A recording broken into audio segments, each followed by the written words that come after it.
Before we even knew who the guy was, we saw the bullet casings, which were very clearly leftist messaging. And then it's been reinforced at every single term, no matter what Jimmy Kimmel wants to tell you, right?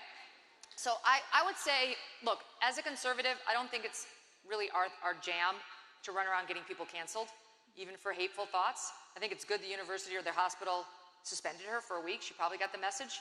But in this life, you're going to deal with bad people. You know, you are. If it's the majority at your place and they're actually your employers, you have to rethink where you're working. If it's just some coworker who's like dealing with breast milk, you got better things to worry about. Say what you believe and say it loud. Make sure more people agree with you than trying to police her. Okay. She doesn't have to be your problem. Just a second part really quick. How would you suggest that I, as a conservative and Christian, if I talk to another person about my beliefs, like we'll talk about it at the nurse's station, it's no big deal, but when other people come up to us, like higher ups, and tell us to be quiet, but then they allow the liberals to talk about this around other people, how should I go about that? Well, I mean, look, at the office, you should be working. You know, you should be talking about politics at the office. Like at my office place, we talk about politics. But like at yours, you got babies to deliver. Like, let's focus on that. If I were your boss, I'd say save it for the after dinner drink, too. But if they have a different standard for the left and the right, one of two things. Now we may be back to you're not at the right place for you. Or it may be an issue that you have to go directly to your boss and address. And let me tell you something. This is not just, you know, old hag Megyn Kelly telling you that. Young co-ed Megyn Kelly had a moment just like that. When I was a brand new lawyer, I had a partner at my law firm who kept making only me copy cases. If he had an assignment for the young men, the male lawyers, he had the paralegal copy the case, and then the two would discuss it, or his secretary. But I was the only female attorney in the office, and when it was me, he wanted me to copy the case, which is secretarial work. And I was 24 and he was 64, and I was very scared, but I resolved the next time he asked me to copy a case, I was going to confront him on it, and I did. I had my pre-ready line, I had it in my head. I said, Bob, if the next time you want me to copy a case, I'm going to tell you that you need to ask Peggy or this other gal to do it. If you want me to copy a case because you want to sit down and discuss it with me as lawyers, that's a separate matter. But you have a secretary to do secretarial work. Well, he got red in the face. He almost blew a gasket. But you know what? He never asked me to copy a case again. And the owners of the firm backed me. They backed me. Yes. They actually said to him, if you ever make an associate of this firm copy a case for you again, it'll be the last thing you do at this firm. So, you know, God may be calling you to a moment where you may need to say to your employer, I don't object to you telling me that I can't discuss politics at work, but I do object to the double standard, and I would like an explanation. Thank you. Yeah. Hi. Hello. I came here from North Carolina to see Turning Point USA, and we were gonna go to see Charlie Kirk, but you know, and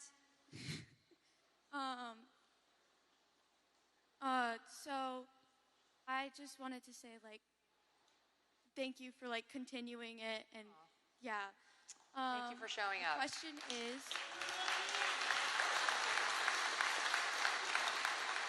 thank you guys. my question is, there are two definitions for the word virgin. The first one is now it's getting good. Did you hear what she said? Two definitions for the word virgin. Pay attention.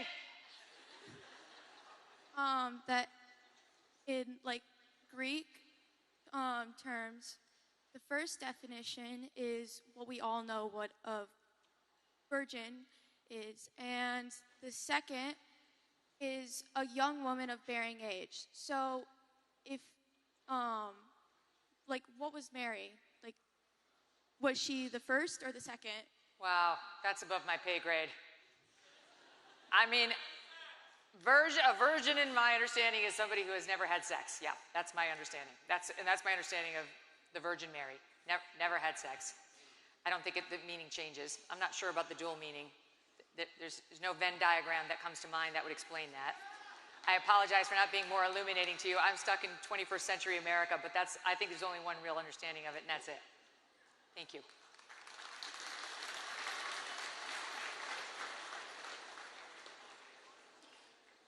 Would you rather be a human with pineapple thoughts or a pineapple with human thoughts? Would I rather be a human with pineapple thoughts or a pineapple with human thoughts? Wow. I guess I'd rather be a pineapple with human thoughts, right? Because then you have sentience. Then you actually have a way of thinking. Yeah, thank you. Thank you. Well done on your originality. I got to ask the TPUSA people whether that one's ever been asked. Originality. Hi there. Hi, I had either a silly question or a serious question. Which would you prefer? Silly or serious? Yes, ma'am. Let's do a silly one. All right, so Charlie Kirk was very well known for his stance that the original Star Wars trilogy was the only one that should ever be watched. But I don't think you've actually come out on this issue. No. So, in your own words, which is the best Star Wars movie and why is it Revenge of the Sith? Okay. Very interesting. I mean, I hate to really let you down, but I never even saw the second trilogy. I mean, I know. I didn't do it. I know. So I'm going to have to go with the first because that was, I was there. I saw that the original time it was in the theater. Well, but I will take you on a related but different question, which is the best Willy Wonka and why is it the one with Gene Wilder? Oh, Gene Wilder. Hello? The psychopath. The one with Johnny Depp is creepy. Why did they even try that? Tim Burton shouldn't have touched Willy Wonka. That's obvious. And by the way, while we're on movie trivia, Rose should have just gotten on the boat and then Leonardo DiCaprio could have had that piece of wood when they were floating in the water. She had a spot. Poor Jack froze to death in the Atlantic because she couldn't give up those extra 20 minutes with him. He would be alive, maybe not today, for a nice long time had she not been so selfish. If only, if only. Well, thank you very much for coming. Thanks for coming.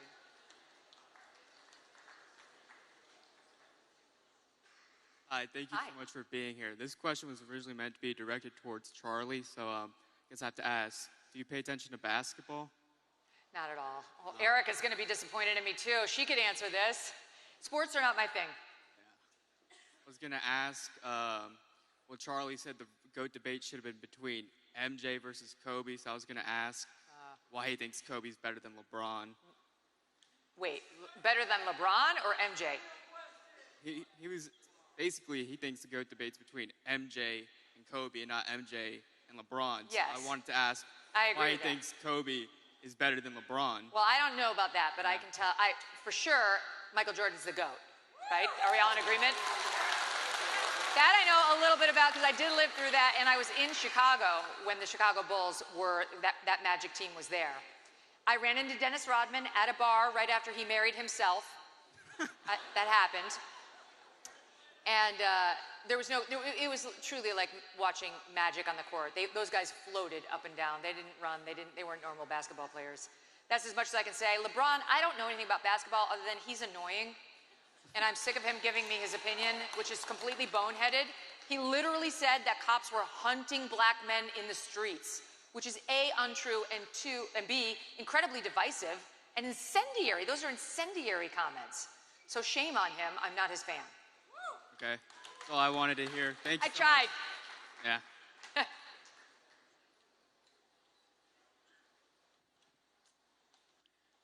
Who wins in a fight, a hokey bird or a cavalier? What? Hokey bird? Hokey bird. That's all I needed to know. Thank you. Hi, can everyone hear me? Yeah, they can hear you. I want to know why you support a president who contributes to the rhetoric that got your friend Charlie killed. We saw his rally recently. He said, "I hate my enemies." Stephen Miller said similar things. How can you support him when he contributed to what got Charlie killed? Assumes facts, not in evidence. What you said is not true. 70% of political violence is committed by Republicans. Okay. Look it up. That's not true DOJ either. just pulled it. The DOJ just pulled it from their website. DOJ just pulled the study from their website because they're delusional. That's not true because They just pulled it. Look it up. Once you the pull DOJ pulled it from their website. Once you pull the crazies out of there, it is overwhelmingly left-wing violence. Google it. We have had Every single person I in the understand. audience, Google it right now. You know, this is how we get here. So first of all, let me take on the first part of the premise of your question, that it was President Trump's rhetoric that led to an assassin killing our friend Charlie Kirk. That's a blatant lie. It's a defamatory blaspheme, and it's inappropriate in this setting. That's not what I said. We know. Yes, it is. No, I said he contributed to the political atmosphere. Well, then you have no point. tension. Then your point is utterly empty. What are you Contributing to the atmosphere. This guy was, no, let's just make clear. This guy was motivated by leftist ideology. We know it from the bullet casings. We know it from the Utah governor. We know it from his own mother. Yes, we do. Let's be really clear on that. Even if that's true, so then you're saying because, let's say this guy's a leftist, even if that's true, does that make it okay for the sitting president of the United States to incite violence against liberals? The President of the United States has not accepted violence against liberals. The President of the United States made a joke at the Charlie Kirk Memorial, which was funny and self-deprecating. It was on the heels of Erica Kirk saying she, in an extraordinary moment, forgave her husband's killer. And let me finish.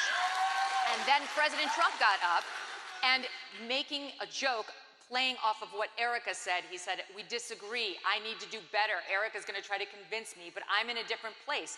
And that's completely normal for a politician to be thinking about his political fights. And by the way, Trump has every right to loathe his enemies. They tried to put him in jail for the rest of his life. They tried to bankrupt him. They tried to put his family in jail. And they tried to kill him. Criminal. Jack Smith. Wait. Okay, now you go. Thank you for your time.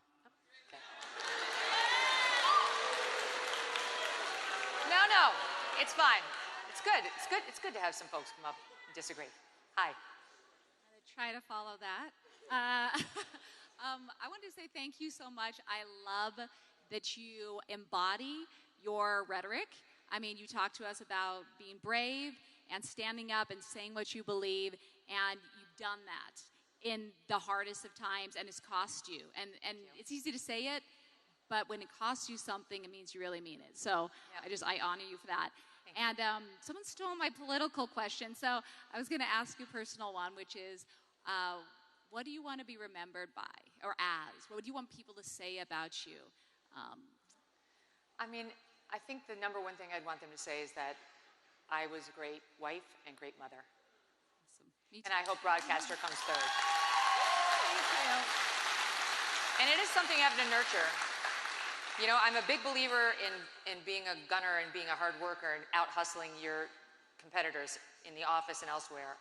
But at the end of the day, you really do have to prioritize your family. And if that requires a downshift from time to time in your career, do it. Do it. Because the family and the rewards you get from having kids and having a strong marriage dwarf everything in the professional lane, even if the professional lane winds up good and great like it has for me. There's really no contest. So don't forget to nurture that piece of yourself, especially, and Charlie would want me to say this, and he was right, especially young women, because there is a clock, it does go tick-tock, and you don't have forever to find somebody to settle down with. It's not that, you know, you have to do it right away, but that whole virgin thing, that shouldn't stay on too long, because like at some point you're going to have to get down to business and start recreating fellow great humans. Hi, go ahead. Get some. Poor guy, he's got to follow that. Go ahead. So there's a lot of videos and claims out there, like conspiracy theories, like Nick Fuentes talks about them a lot, about Israel. And some of them seem kind of true, but it's hard to find true information anywhere. Where would you find good, true, Great untainted question. information? That is a great question. I'm sure you guys all have this experience, right? Like, what's real? You hear people who you respect, like, saying stuff that sounds like crazy. And you're like, did we land on the moon? Right? They can make you rethink anything. And it is an ongoing battle. It's going to be a really hard battle for all of you because you're young and you're going to have years of dealing with this. My advice to you is to find one or two people who you know you can trust. And you'll know those people because they will tell you the bad news for your side. They will not just keep whispering sweet nothings in your ear every day when you turn on their podcast or the news or what have you. And once you find those two people, stick with them. Don't trust a platform that has an agenda that's got corporate backers You know, when I was at Fox, I did not realize that we were funded by Pfizer, but we were. There was a reason we weren't allowed to say certain things on the air. You tried to talk about what was causing autism and whether it was a vaccine back in 2005 at Fox News. It was not going to happen. So I would recommend choosing someone from the independent lane. Of course, I'm biased, but I submit to you I'm an option for you. Ben Shapiro's another great option for you. There's a bunch of us in this lane who you can trust. And then stick with those people who don't get too out there, unless that's just your jam for fun. But I will say, once you sort of let those earworms get in there, it can kind of corrupt your thinking. So choose people who are super factual. Thank you. Jesus is Lord. Amen.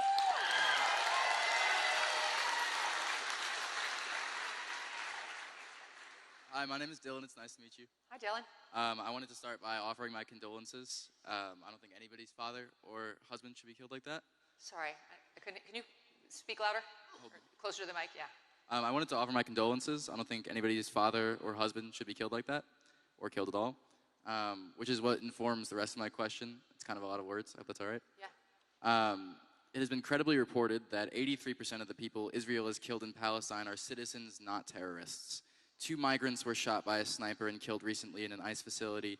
32 people were killed by a gunman at Virginia Tech, the most of any school shooting in American history. All you guys offer are thoughts and prayers. Charlie Kirk had more than that to offer, actually, which was the idea that some gun deaths are necessary in order to maintain our Second Amendment right. So my question is, which of those deaths were the necessary ones? The tens of thousands of Palestinian babies, the 32 students and professors at Virginia Tech, or the late Charlie Kirk? And do you still believe that thoughts and prayers can stop bullets? Well, you're asking me to defend words I didn't say, which I'm not prepared to do, but I'm perfectly happy to discuss violence in America with you. And I would say to you that, first of all, I'm not sure where you got your stats on Israel, but most of those come out of the Palestinian ministry, which you cannot trust. They lie, and they're propaganda experts. I'm getting those numbers from The Guardian. Sorry? I'm getting those numbers from The Guardian. Yeah, same difference. The Guardian. So yeah, I sympathize with you because it is very hard to get actual data on what the numbers are out of Israel and Palestine. I mean, I think you're struggling with the same thing I struggle with, because I am not a shill for Israel at all. I've been very defensive of American Jews on campuses. What's been happening to them is disgusting, and I will defend them to the death. But what Israel does in this war, I don't have to defend Israel. They are an important ally of ours, and I would love for them to end this war so that we can stay supportive of Israel, but it's gone on too long, as I said. The civilian deaths is problematic, but in any war, there are massive civilian deaths. And if we went back and we looked at those civilian deaths in World War II, we'd be horrified at the numbers. So, I mean, those are just hard truisms. Now, on the gun violence here in America, it's not just thoughts and prayers. That's not true. Conservatives, look, and I'm a great person to talk to you about this because I am not a big Second Amendment person. Like, I believe in the Second Amendment, but I'm not somebody like my friend Dana Lash, who could, go chapter and verse for you on the guns. I've had my own frustrations on states that won't pass strong, like red flag laws and so on. But having said that, we could take away all the guns in the country, all of them, and killers still want to kill. But on the first premise, we cannot actually take away all the guns in the country because you know how many there are? A lot. Over 400 million guns. There are more guns in America than there are people. And the vast majority of those, over 300 million, are semi-automatic pistols. So the kind that can kill you very quickly, and I'm sorry to say, you mentioned Virginia Tech, the kind that was used right here at Virginia Tech where I came after that terrible shooter killed so many of the students on this campus. So it wasn't an AR-15, it wasn't a machine gun, it was a semi-automatic pistol, and not even the Democrats' plan to ban assault weapons would get semi-automatic pistols in it. So just realistically speaking to you as somebody who would like, I think, to see an assault weapons ban or something done about guns, they're just not going to do it. Even if we pass with the Democrats' dream, it's not going to encapsulate, it's not going to get 300 million of those guns. So we have to talk about what the other solutions are, and I think Republicans have two, which makes sense to me. One is to fortify the soft targets so you guys don't have to go to school worrying about this stuff. You guys need armed guards on your campus to protect you. God forbid something were to happen. This school of all schools understands that risk. And secondly, and schools like K through 12 schools, which are just sitting ducks, that's why these terrible people choose them, because they know Teachers aren't armed, students aren't armed, and usually there isn't an armed guard. But secondly, we really need, desperately need, mental health care facilities to which loving parents would voluntarily commit their children if they need it. And we don't have it right now. We don't have it. There's one facility in Michigan called Nemours, which is not terrible. But time after time we've seen with these mass shooters, their mom knew or their dad knew in advance, but didn't know what to do with them. The therapists, they won't take somebody who's a psychopath. You can't be therapized out of psychopathy or a sociopath. You know, he's killing the family hamster, he's torturing the cat. They won't take them. These parents don't have the skills to deal with it, so they have to wait for them to get caught up in the criminal justice system, which most parents don't want because that means jail. Well, at least it used to be in this country, if they went to jail, 30% of the jails would offer mental health services. No more. So now they go to jail, the mental health services are gone, and by the way, usually now because of the leftist policies, they're not really going to jail. They're going through a revolving door right back onto the street where they're killing their fellow Americans. So we need a facility, a loving but secure facility to which loving parents would commit their own child. Thank you for your time.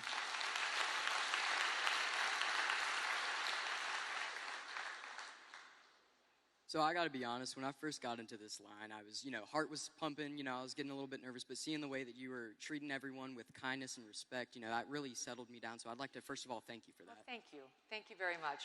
So my question stems from my experience in high school. I'm currently a senior in high school, and me and one of my friends are currently working to create a chapter. And my question... Right on, yes. And what grade? Sorry? What grade? I'm a 12th grader. I'm a senior. Awesome. He's going to start a TPUSA chapter at his school, 12th grade. So my question for you is, knowing the very polarized and volatile times that we're in right now, and knowing the condition that my school is in, being very split, far left or far right, how can I remain a mutualistic respect between the two? That way we don't have really screaming matches and more of, very respectful, kind, civil discourses and debates. Well, I think you're already halfway there because you sound like you're approaching it with a pure heart, and I think that'll come through in the way you talk to people. I think people can glean whether you are somebody who's respectful of the other side, even if you disagree. But make no mistake, being kind to the other side doesn't mean sacrificing 1 inch of your principles. Of course. So you need to study up, you need to know what you actually stand for, and you need to be able to defend it. And you should do that unapologetically. You should do that boldly and with confidence, without a sheepish posture as if you have something to feel bad about. You don't. There are a lot of dicey issues that are in the societal conversation right now, but if you discuss them boldly and with confidence, people will see that you're earnest. And you should, as I always did when I was a lawyer, if you really want to win an argument or persuade somebody of what you're saying, the very first thing you need to do is study the other side's arguments. Okay. Don't go into rhetorical battle without knowing what they're going to say against you. And then be ready for those points and show them that this is not a pastime for you. This is something you're really committed to. Don't be on your phone doing games after school. Be online doing research on these issues. Go to PragerU. They've got tons of educational videos. Go to Hillsdale College online. They've got tons of great information for you. But you can arm yourself with information so that when you do rhetorical battle, you're ready. Yes, ma'am. Thank you so much. You bet.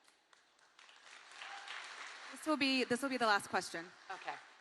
I'm sorry to those of you who didn't get your questions answered. Hi.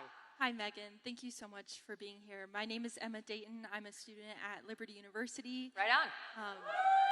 Yeah, Liberty. Yes, we actually care about the First Amendment and everything in our government. I wanted to end on a faith note, which is probably something Charlie would have wanted. We're seeing revival all across this country I've never seen anything like it before. And we saw so many people in church the first Sunday after Charlie was assassinated, which is amazing.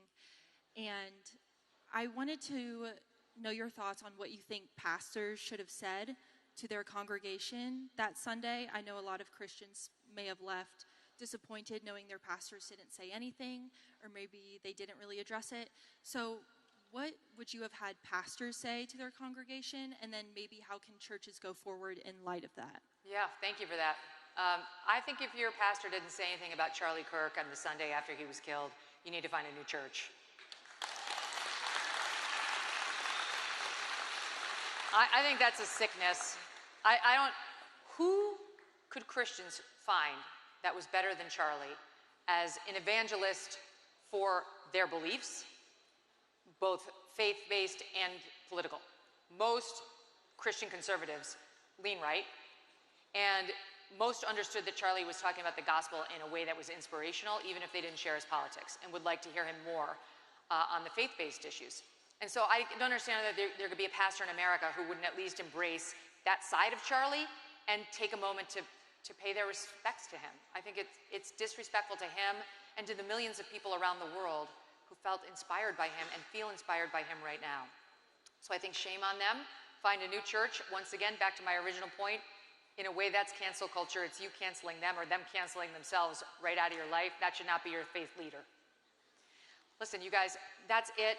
I apologize to the people who didn't get their questions asked, but send me an email, megan@megankelly.com, and I will try to answer them all. And I'm so grateful to you. You're very brave. You're very courageous. Keep saying yes. Lots of love. Have a great night.